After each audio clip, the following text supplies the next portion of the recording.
Bonjour, j'espère que vous allez bien mes scorpions. On se retrouve là pour les guidances du mois de juin 2026. Bienvenue sur ma chaîne Vania Mon Tarot. Allez, on commence tout de suite. Bon, comme d'habitude, si ça vous parle, c'est très bien. Si ça vous parle pas, c'est que le message n'est pas pour vous, en tout cas pas par ce biais-là, ce mois-ci. Hein, ça arrive, il faut l'accepter, voilà. Je vous invite, comme d'habitude, toujours à aller voir vos signes solaires, lunaires et ascendants pour pouvoir vous faire votre petite synthèse à vous. N'hésitez pas à mettre un commentaire, vous savez que j'aime bien ça, un petit j'aime, ça me fait plaisir. Puis moi, c'est le seul moyen que j'ai d'avoir une interaction avec vous. Je vous souhaite, quoi qu'il arrive, un excellent mois de juin.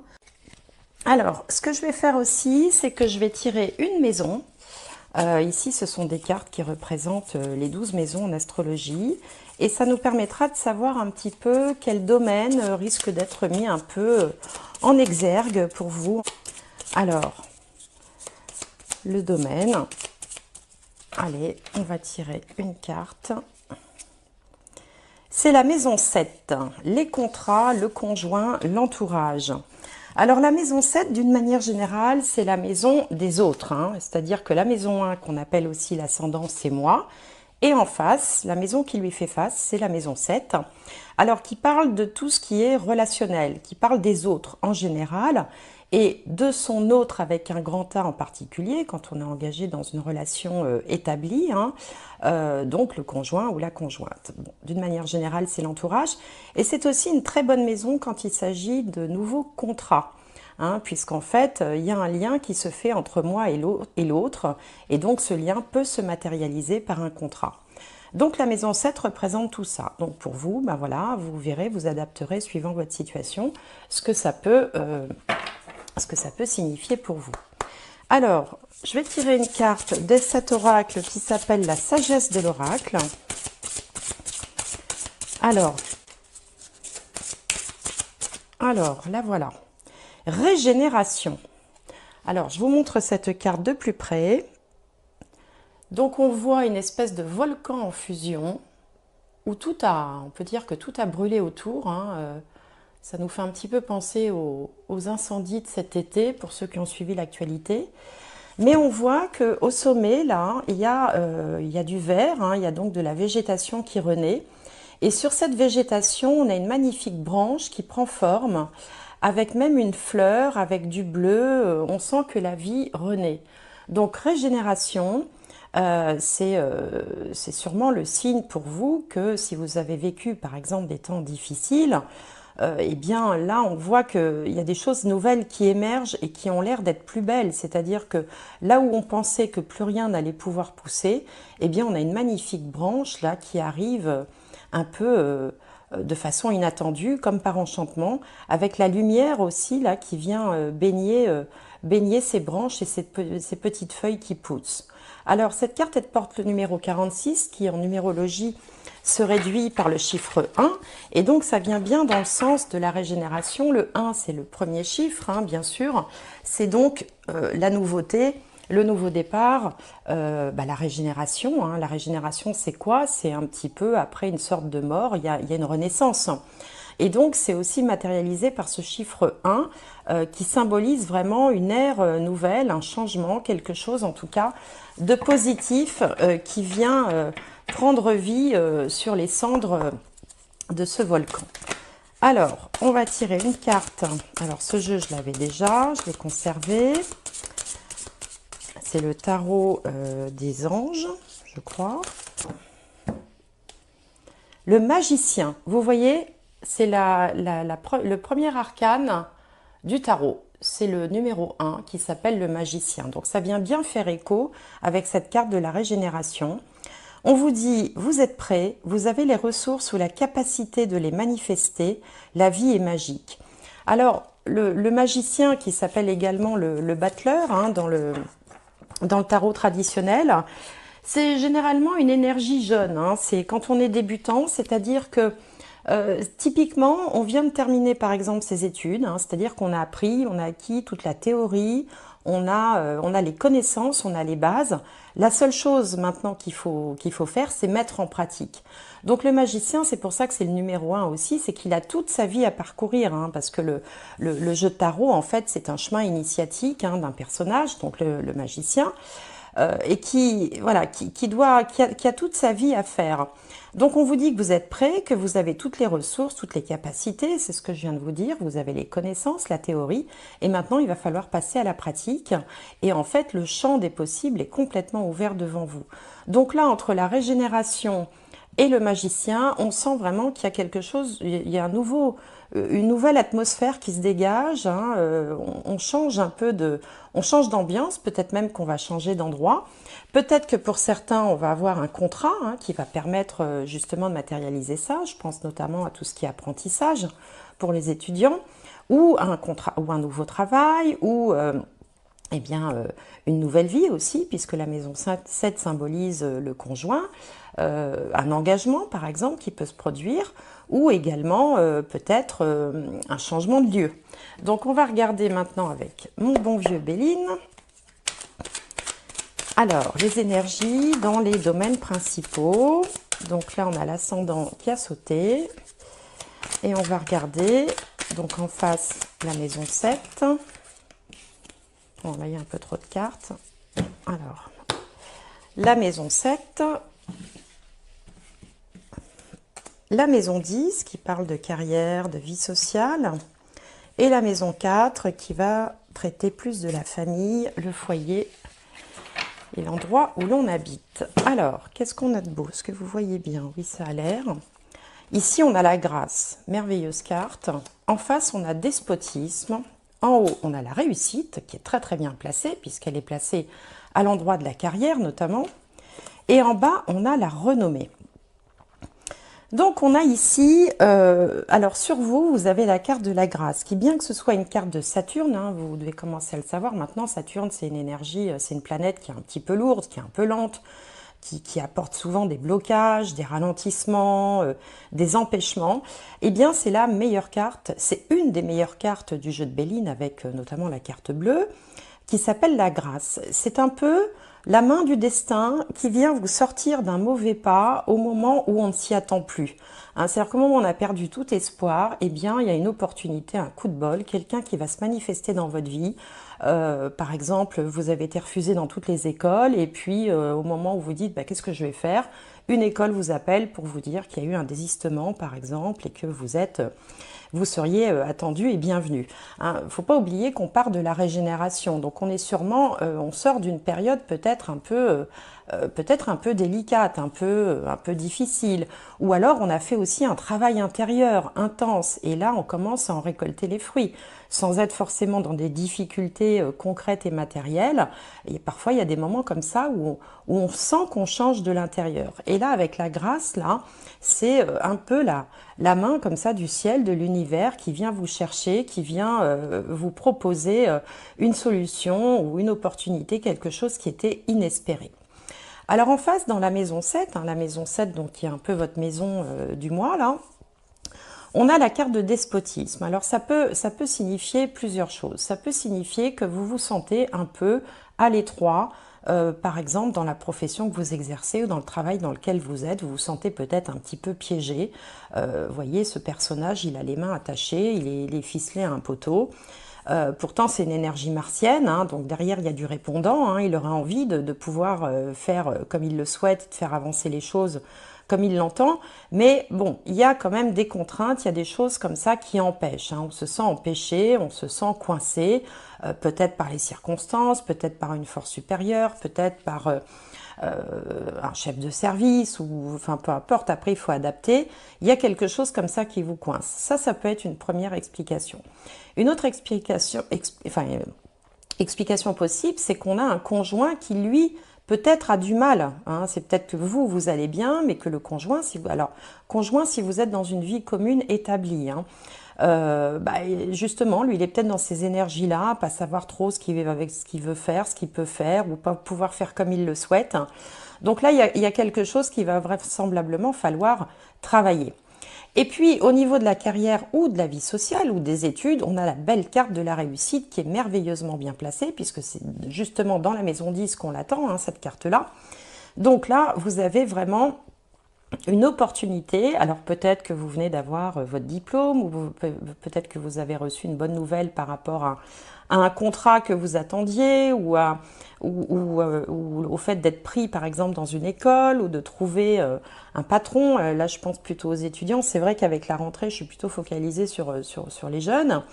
Bon, si vous n'êtes pas étudiant, si vous êtes dans la vie active, eh ben, on peut avoir une très très bonne nouvelle au retour de vacances avec justement une possibilité d'évolution, c'est-à-dire que vous vous sentiez peut-être à l'étroit, comme je vous le disais à l'instant, dans votre poste, et il va y avoir une ouverture, une opportunité avec cette belle couronne de la réussite. Ça peut symboliser une promotion, ça peut symboliser une nouvelle prise de responsabilité. Et puis si vous êtes retraité, eh bien vous avez de l'énergie à revendre, et peut-être que vous avez des projets que vous souhaitiez concrétiser et qui vont se présenter exactement comme vous le souhaitiez, quels que soient ces projets, que ce soit dans la vie associative, que ce soit dans les loisirs, que ce soit dans vos projets personnels en rapport peut-être avec la famille ou les amis ou les voyages. Ou votre domicile, enfin, en tout cas, tout est vraiment là. On peut dire que tous les indicateurs sont au vert, hein.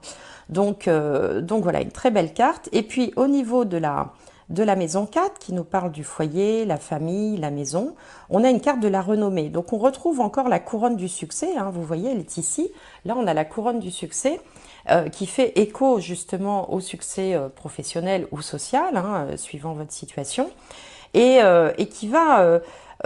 voilà, ça va se savoir, hein. Il y a un côté un peu notoriété, ça va rayonner jusque dans la vie familiale, jusque dans votre domicile. Ça peut avoir aussi une résonance par rapport à votre lieu de vie, hein. Ça peut peut-être ouvrir des possibilités pour aller déménager, vivre ailleurs, vivre dans un endroit qui vous plaît mieux. En tout cas, ici, c'est une belle carte de Jupiter. Jupiter, c'est le grand bénéfique du système solaire, c'est un petit peu l'opposé de Saturne, hein. Saturne rétracte et Jupiter dilate. Et donc en dilatant comme ça, il apporte beaucoup de bienfaits, de bienveillance, généralement de l'abondance. Alors c'est aussi le significateur général des enfants, hein. Donc tout ce qui est enfants, petits-enfants, tout ça, sont aussi bien positionnés dans la maison 4, qui est la maison de la famille. Et donc on peut avoir comme ça aussi une... comment dirais-je, un rapprochement ou des relations beaucoup plus extraverties, on va dire, avec sa famille ou avec ses enfants. Donc de très belles cartes, ça commence plutôt pas mal. Alors, on va regarder avec le petit Lenormand ce que ça peut nous donner comme indication. Alors, on va prendre ces deux-là, parce que ces deux-là sont collés, voilà. Je fais ma petite popote, hein. Alors, d'ailleurs celle-là c'est la carte centrale, c'est la première qui saute, c'est la carte pivot. Alors je vais aller les tirer, sinon ce serait trop long pour la vidéo. J'aime bien quand elle saute, mais bon, pour une vidéo ça peut durer un moment. Alors,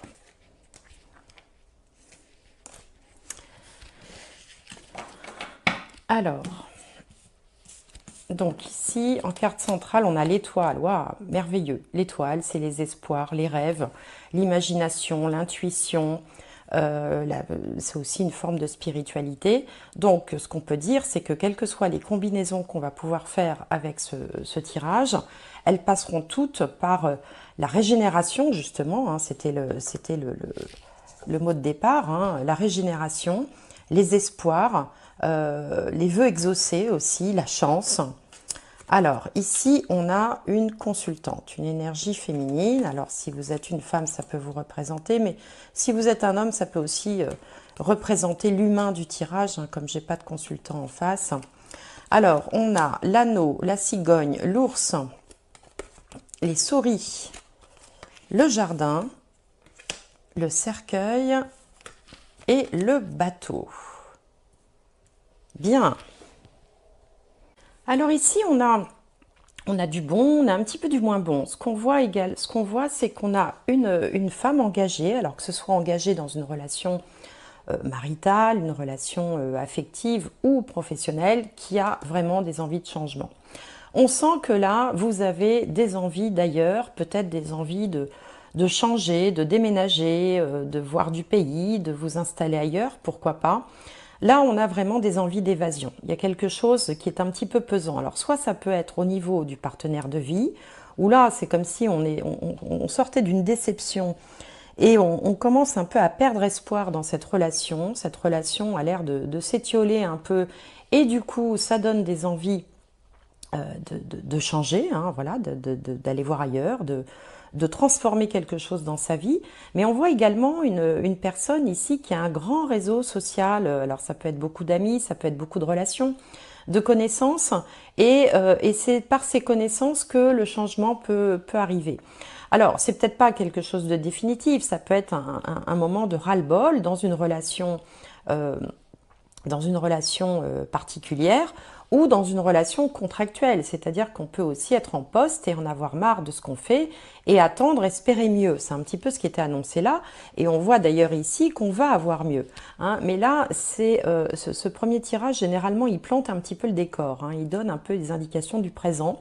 Donc là, vous êtes dans ces énergies où vous avez vraiment vous débordé d'énergie, vous avez envie d'autre chose, et vous avez un peu l'impression d'avoir un boulet au pied, quelque part, hein, que ce soit par le biais d'un contrat de travail, d'une relation qui vous pèse, relation qui peut être amicale ou affective. Hein. Il y a quelque chose auquel vous avez envie de mettre un terme parce que vous avez envie d'ouverture, vous avez envie de changement, de vous lancer dans quelque chose de nouveau. Et c'est également ce qui était annoncé ici avec la régénération et le magicien qui est au démarrage de quelque chose. Donc voilà pour ce premier tirage. On va aller voir maintenant avec le tarot comment les choses vont évoluer.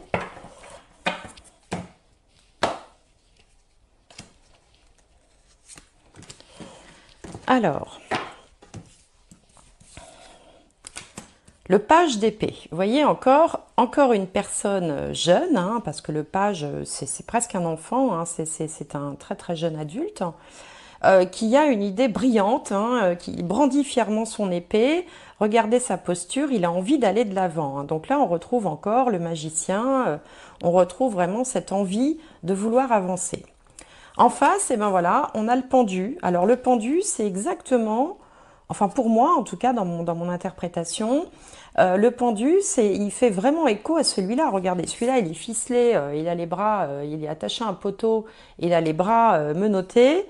Et lui, c'est pareil. Lui, il est attaché à une branche d'arbre, il a la tête en bas. Et il est un petit peu menotté aussi. Donc on a comme ça, on retrouve encore cette notion de frein, d'énergie comme ça qu'on traîne, qu'on tire. Alors ça peut être quelqu'un qui, voilà, qu'on essaye de booster, on a bien du mal à faire avancer. Ça peut être aussi tout simplement un ressenti qui n'est pas forcément fondé. C'est-à-dire que, parce que quand on regarde bien cette carte, effectivement, il a l'air d'être dans une fâcheuse posture, mais en même temps, il a deux verrous, il a deux cadenas avec des verrous, on voit qu'il a la clé dans la main. Donc, il pourrait facilement se défaire de ses liens et sortir de cette situation. Donc, parfois, c'est du domaine du ressenti, c'est-à-dire qu'on a l'impression dans la vie, voilà, qu'on est bloqué, qu'on peut pas, bah oui, mais je peux pas me permettre, j'ai pas le choix, le fameux j'ai pas le choix. Alors qu'en réalité, il suffirait de très peu pour pouvoir avancer. Donc on va voir comment les choses vont évoluer. Là, on a le 2 d'épée, donc on est un peu pris dans ces contradictions. En bas, le 6 de pentacle, magnifique carte. Et au centre, le 4 de coupe avec un petit peu des regrets, des hésitations. Donc ici, on a bien quelque chose qui vous retient, qui vous empêche, qui vous enquiquine. Alors c'est sûrement dans le domaine relationnel, mais ça peut être aussi dans le domaine professionnel, comme je vous le disais, dans un emploi par exemple qui vous satisfait plus, qui vous avez l'impression que vous stagnez, vous n'avancez pas. Mais ça peut être aussi dans le domaine relationnel, alors pas forcément avec le conjoint, même si la maison 7 souvent parle du conjoint, elle parle également de l'entourage, hein. Il peut s'agir de n'importe quelle personne de votre entourage, hein, y compris un enfant qui serait peut-être déjà un peu grand et que vous auriez du mal voilà, à mettre en action. Donc du coup, vous êtes aux prises comme ça entre plusieurs idées contradictoires. D'un côté, vous avez envie d'avancer. De l'autre, vous vous dites, oh là là, si je fais quoi que ce soit, ça va mal se passer. Donc peut-être que le mieux, peut-être qu'il est urgent de ne rien faire. Et donc voilà, vous êtes en proie comme ça à des réflexions qui sont complètement contradictoires entre l'envie de secouer le cocotier et l'envie de surtout ne rien déranger, pour ne pas déranger l'ordre établi, pour ne pas apporter plus de perturbations qu'il y en a déjà. Alors, la bonne nouvelle avec le 6 de Pentacle, c'est qu'il va y avoir... c'est la carte de la générosité. Donc il peut y avoir comme ça une opportunité qui était matérialisée ici par la renommée, la réussite, qui va vous permettre, alors soit d'aider la personne si elle a besoin d'être aidée, ça peut être financièrement, ça peut être aussi en dialoguant, ça peut être en discutant, en écoutant, en lui suggérant, en la conseillant, en lui suggérant de faire voilà, ou de penser les choses différemment. Là, il y a vraiment de la générosité, c'est-à-dire c'est toute la bienveillance, cette carte, réunie dans une seule carte, vis-à-vis de cette personne qui en a besoin. Alors, ça peut être vous aussi, c'est-à-dire que vous pouvez aussi, vous, avoir le sentiment d'être pris entre le marteau et l'enclume, tout seul, sans qu'il y ait une tierce personne dans tout ça, parce que vous êtes dans une situation qui vous convient plus, et d'un côté vous avez envie de bouger, puis de l'autre vous vous dites est-ce que c'est raisonnable, est-ce que je vais pas quitter la proie pour l'ombre par exemple. Donc là il y a quand même quelque chose qui peut venir vers vous, de l'altruisme, de la bienveillance, de l'entraide, une main tendue. Ça peut être aussi une promotion, ça peut être aussi un nouveau poste, quelque chose qui va vous arriver alors que vous aviez perdu espoir. C'était l'idée de la carte de la grâce ici, la régénération. C'est-à-dire qu'au moment où vous pensez que tout est foutu, que de toute façon vous n'en sortirez pas, eh bien, quelque chose vient s'ouvrir, quelque chose vient balayer tout ça, une opportunité arrive. Alors il faut faire attention quand même à bien saisir cette opportunité, parce que le 4 de coupe, c'est un peu la carte de l'inertie.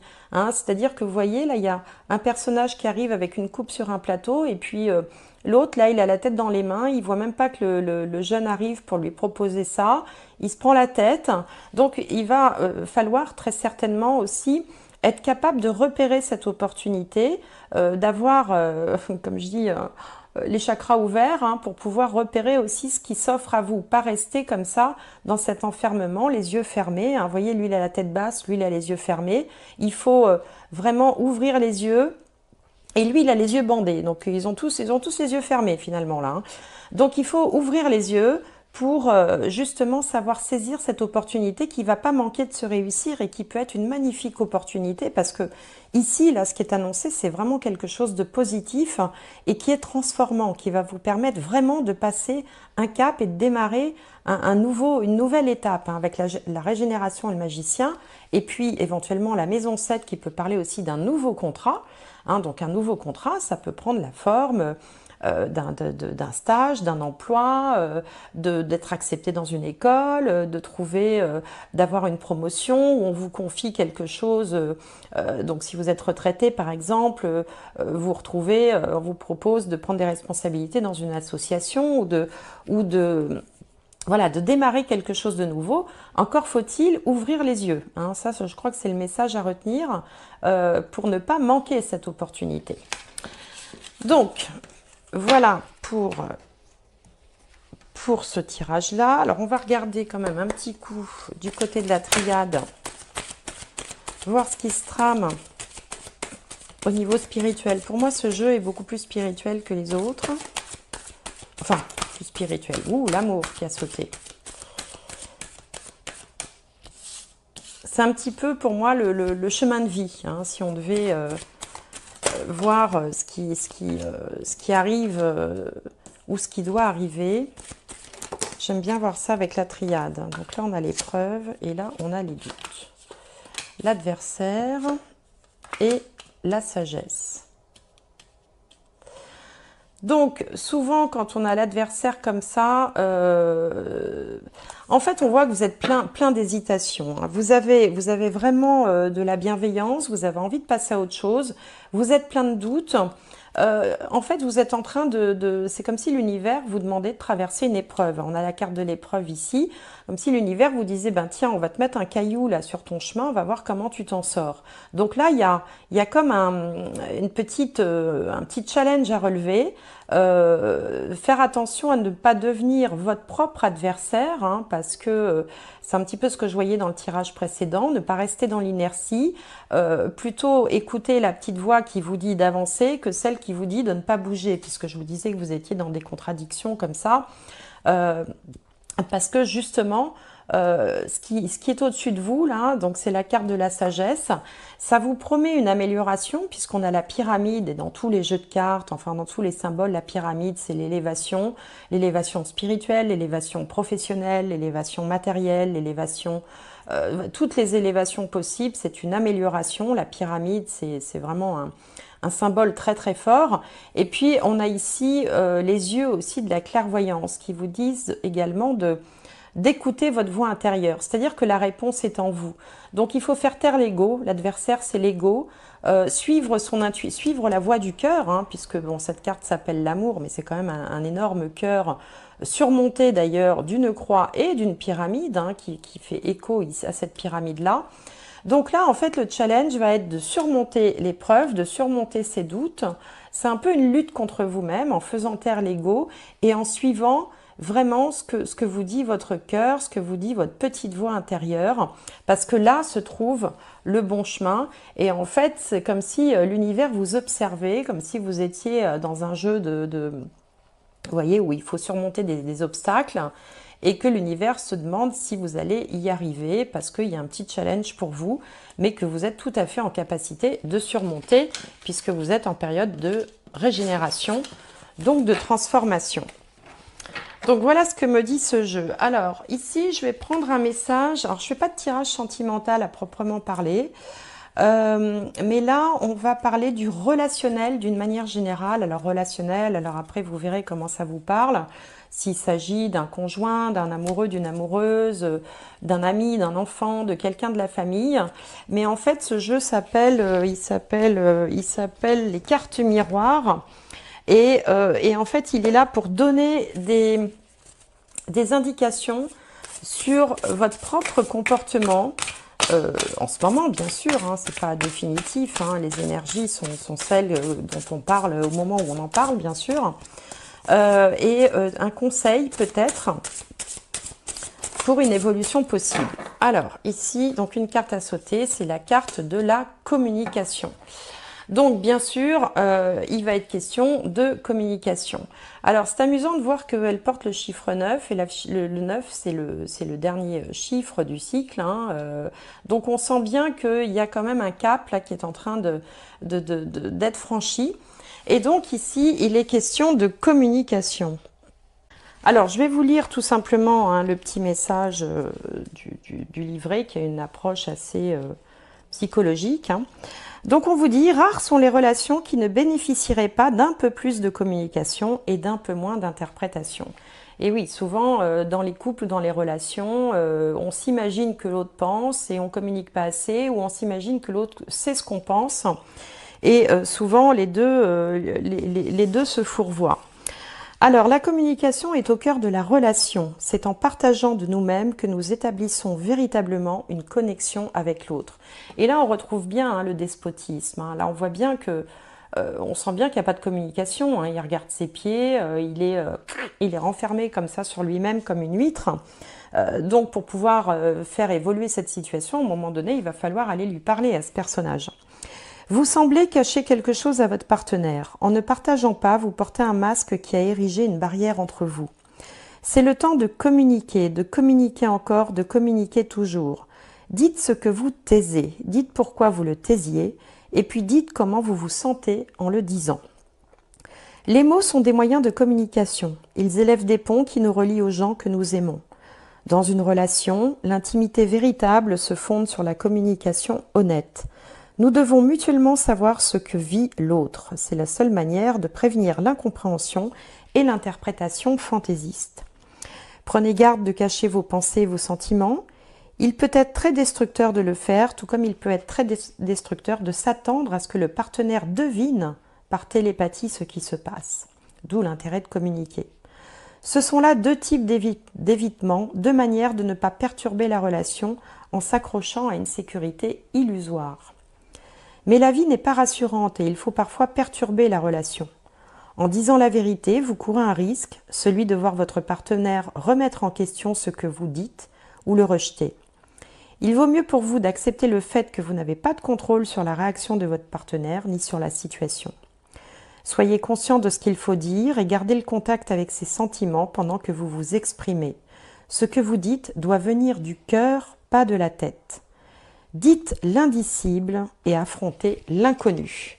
Voilà le message pour vous dans le domaine relationnel, la communication. Alors, je vais tirer une dernière petite carte de les portes de l'intuition. Alors, un dernier petit message. L'abondance. Sentez-vous mériter le meilleur sans aucune condition en contrepartie. Sentez-vous mériter le meilleur sans aucune condition en contrepartie. Et l'abondance, elle est là. Hein, on la voyait déjà avec la grâce, la réussite, la renommée. Hein, vous êtes vraiment au balbutiement de quelque chose de nouveau. Tout dépendra de la façon dont vous allez appréhender ce petit challenge que l'univers vous fait vivre et en vous donnant aussi comme clé de réussite la communication. J'espère que cette guidance vous aura plu. N'hésitez pas à me faire un petit coucou, un petit j'aime, un petit commentaire, j'aime beaucoup. Et j'espère vous retrouver prochainement.